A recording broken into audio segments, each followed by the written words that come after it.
Indigo itu bukan kelebihan Bapak Ibu sekalian, itu penyakit, gangguan syaitan yang datang kepada mereka ini. Dari sekian banyak yang datang, satu mungkin yang sempat berhasil, sempat. Itu pun karena ada penyebab yang memang Allah sudah jadikan secara manusiawi bisa selesai, gitu kan. Yang lainnya gagal. Jin itu ada dan kita percaya jin itu ada. Rasul sallallahu alaihi wasallam pernah berbicara dengan jin. Pernah Nabi alaihi wasallam baca di surat Al-Jin. Cuma hati-hati, jin ini kita nggak tahu dia jujur apa bohong. Dan ingat, melihat jin itu bukan kemuliaan. Ada orang itu hebat, dia bisa lihat setan. Gimana hebat? Tambah setengah mati, stres. Aduh, setan lihat sana, lihat setan, itu stres. Kelainan itu orang. Benar, ada orang yang katanya punya panca indera yang keenam, bisa melihat jin. Apa kelebihan dari itu? Tidak ada dalilnya barang siapa bisa lihat jin masuk surga, enggak ada. Oleh karenanya alhamdulillah Allah membuat kita tidak bisa apa? Jin, kecuali jin apa? Menampakkan dirinya. Jazaa'ul ihsani illal ihsan. Bagaimana menurut Ustadz orang yang mempunyai kelebihan indigo? Ini bukan kelebihan ini. Indigo itu penyakit. Itu bukan kelebihan. Indigo itu bukan kelebihan Bapak Ibu sekalian, itu penyakit, gangguan syaitan. Mau bukti? Coba ruqyah. Anak anda ada indigo, dudukin, bacain ayat Al-Quran. Kalau tidak kesurupan pasti dia merasa merinding, dia merasa, tapi umum itu indigo karena masalah syaitan. Saya pernah ngisi acara itu, pada saat itu pernah diundang di Trans TV waktu itu, khusus masalah indigo di acara halal. Sutradaranya ngotot, bilang ini Ustadz ini kelebihan nih, prestasi. Saya bilang bukan prestasi nih Pak, ini penyakit syaitan, diganggu oleh syaitan. Kok bisa? Dialog sama saya setengah jam. Terus saya bilang kesimpulannya gini aja Pak, Bapak coba, sudah ada sampel-sampelnya, ada di Google, sudah ada 5-6 orang. Tanya mereka, pasti bahasanya, dari mana kau tahu ini? Bisa sembuhin penyakit kah? Bisa tebak masa depan kah? Bisa tahu? Dari mana? Pasti dia bilang, temannya di belakang rumah, temannya di atas kamar, temannya begini di kamar mandi. Itu syaitan semua. Coba ruqyah, pasti kesurupan tuh. Kesurupan atau dia merasa merinding. Berapa kali itu kasus seperti itu? Jadi ini bukan prestasi, ini syaitan ini. Gangguan syaitan. Masalah dia mengobati orang lain itu hanya upaya syaitan saja. Syaitan untuk menipu manusia. Dari sekian orang yang datang kepada dukun, kepada orang-orang yang tidak pintar ini, ya, dan orang-orang yang tidak normal, yang sering di Indonesia dikatakan orang pintar, orang normal, paranormal, ini semua tidak benar. Gitu. Yang datang kepada mereka ini, dari sekian banyak yang datang, satu mungkin yang sempat berhasil, sempat. Itu pun karena ada penyebab yang memang Allah sudah jadikan secara manusiawi bisa selesai, gitu kan. Yang lainnya gagal.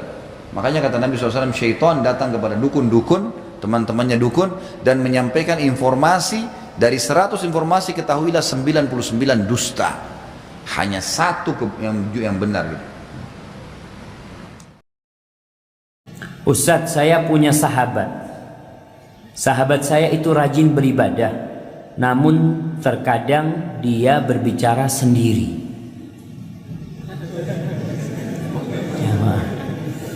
Setelah saya tanya, dia berkata kalau sedang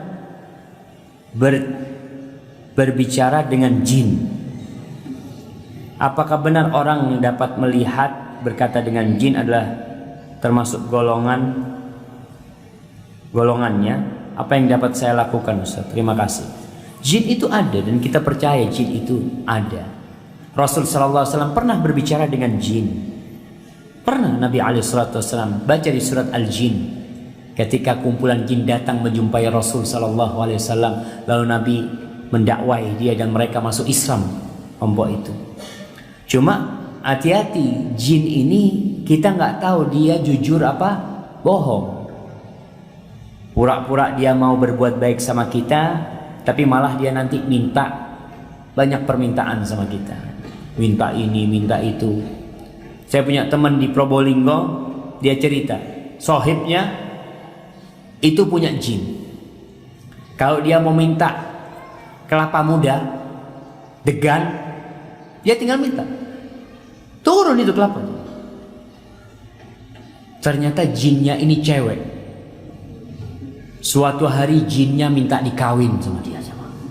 Hati-hati jemaah, mau berhubungan dengan makhluk yang tidak jelas ini, hati-hati, takut kita akhirnya diperbudak dengan jin.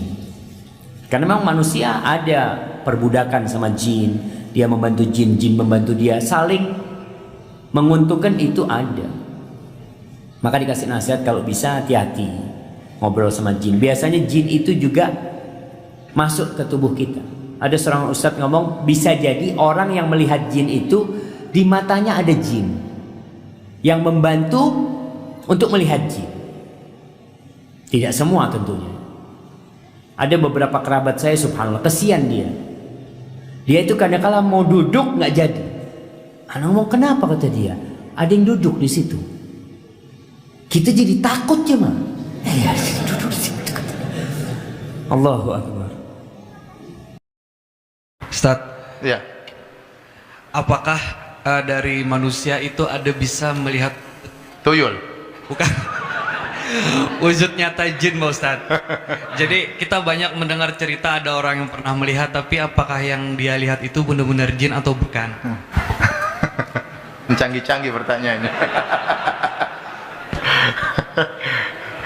Yang pertama, apakah kita bisa melihat jin dalam bentuk aslinya? Wallahu alam. Ya. Nabi SAW pernah menangkap jin tatkala jin tersebut hendak mengganggu Nabi sholat.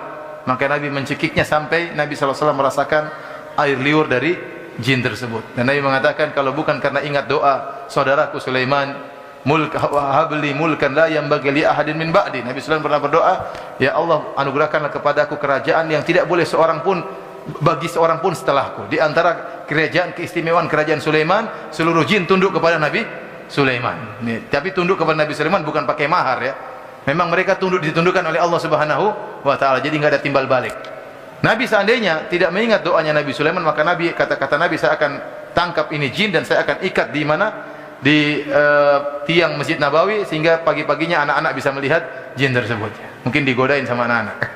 Tapi tidak boleh. Oleh karenanya tidak boleh seorang pun menguasai jin, tidak boleh. Nabi Muhammad saja tidak boleh menguasai apa? Jin, tidak boleh. Karena itu melanggar doanya siapa? Nabi Sulaiman alaihi salam. Adapun orang sekarang yang punya khodam, mereka tidak menguasai jin, tapi mereka pasti pakai mahar. Kata istilah mereka apa? Mahar. Ada timbal balik, ada yang harus mereka bayarkan sehingga jin tersebut mau kerja terhadap mereka. Apakah seorang bisa melihat jin dalam bentuk aslinya? Kita enggak tahu bentuk jin yang asli bagaimana. Tapi mereka, kata Allah, hukum asalnya tidak bisa terlihat. Innahu yarakum huwa wa qabilatuhu min haitsu la tarawnahum. Huwa wa qabiluhu min haitsu la tarawnahum. Sungguhnya iblis ini dan anak buahnya ini dengan kabilahnya bisa melihat kalian dan kalian tidak bisa melihat mereka. Ini hukum asal. Hukum asal. Tetapi yang bisa kita lihat tatkala jin tersebut yatasyakkal, dia menjelma. Ini bisa menjelma menjadi manusia misalnya, menjelma menjadi gendruwo misalnya, menjelma menjadi si manis jembatan Ancol, menjelma menjadi sundel bolong. Ini mungkin kita lihat. Ini kita, tapi bentuk aslinya saya tidak tahu bentuk jin seperti apa. Ya. Menjelma menjadi ular mungkin. Tapi bentuk aslinya tatkala dia sebagai jin, bentuknya seperti apa? Wallahu alam. Ya. Wallahu alam bentuknya seperti apa. Dan ingat, melihat jin itu bukan kemuliaan. Ada orang itu hebat, dia bisa lihat setan. Gimana hebat? Tambah setengah mati, stres. Setan lihat sana, lihat setan, itu stres. Kelainan itu orang. Benar, ada orang yang katanya punya panca indera yang keenam, bisa melihat jin. Apa kelebihan dari itu? Tidak ada dalilnya barang siapa bisa lihat jin masuk surga, enggak ada. Oleh karenanya alhamdulillah Allah membuat kita tidak bisa apa? Jin, kecuali jin apa? Menampakkan dirinya. Alhamdulillah kita tidak perlu lihat jin, kita baca doa berlindung daripada syaitan, sudah selesai. Namun jin terkadang oleh karenanya jin itu yatasyakkal, berubah-ubah bentuknya. Terkadang bentuk ini, terkadang bentuk terkadang bentuk Dracula, terkadang bentuk macam-macam ya. Dan itu yang dilihat oleh manusia. Dia sering menampakkan dirinya dalam bentuk suatu yang mengerikan agar ditakuti oleh manusia. Dulu di Jogja ada sebuah kos-kosan murah meriah. Teman-teman waktu itu mau sewa. Ini ada kos murah sekali. Kenapa kok bisa murah? Kita kok bisa murah? Ternyata setiap malam ada cewek di tengah terurai rambutnya panjang sambil nyisiran. Berani nggak sewa kos-kosan itu? Orang semua kabur dari kos-kosan itu. Teman-teman bingung, nekat nggak ya? Murah ini. Tapi setiap malam ada setan di situ. Saya lupa gitu tapi saya nggak ikut sewa waktu itu. Allah alam teman-teman, saya lupa. Cari kurang kerjaan, mending bayar mahal daripada pusing. Jadinya saya Allah alam tadi bisa kelihatan tidak, setahu saya bentuk asli orang lihat jin, mana bentuk aslinya dia nggak bisa sebutkan bentuk aslinya.